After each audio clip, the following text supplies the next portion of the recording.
পেঁয়াজ রসুন ছাড়া সম্পূর্ণ নিরামিষ পদ্ধতিতে আজকে দুপুরবেলা রাজমা রান্না করলাম। তার জন্য রাজমাগুলোকে আগের দিন রাত্রিবেলা ভিজিয়ে রেখেছিলাম, একটা সিটি দিলাম। আর এদিকে মিক্সারে নিয়ে নিচ্ছি টমেটো, আদা, কাঁচা লঙ্কা একটা পেস্ট করে রাখলাম।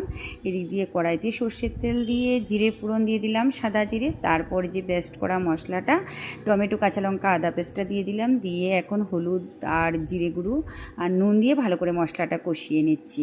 শুভ সন্ধ্যা সবাই কেমন আছেন? আশা করি সবাই ভালোই আছেন, সবাই ভালো থাকবেন। এদিক দিয়ে মশলাটা আমার মোটামুটি কষানো হয়ে গেছে, মশলা থেকে কিন্তু তেল বেরিয়ে গেছে।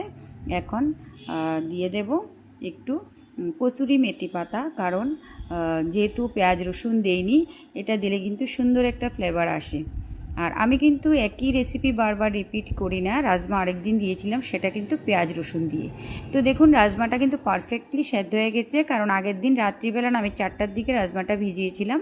তো তাহলে একটা সিটি দিয়েতে একদম মোটামুটি একদম সুন্দর সেদ্ধ হয়ে গেছে।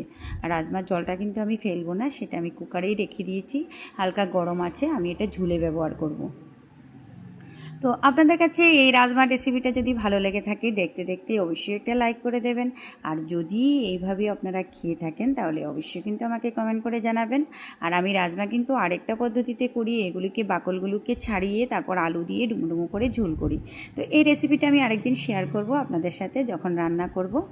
আর এদিকে ঝোল দিয়ে দিলাম, ঝোলটা হয়ে গেছে। আমি কিন্তু আজকে গরম মশলা ইউজ করব না, যেহেতু অনেকটা ধনেপাতা ছিল, বেশি করে ধনেপাতা দিয়ে নামিয়ে নেব।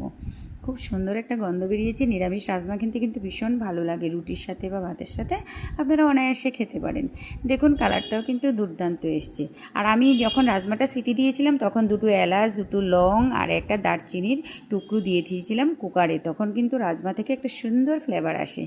তো সবাই ভালো থাকবেন, সুস্থ থাকবেন, টাটা।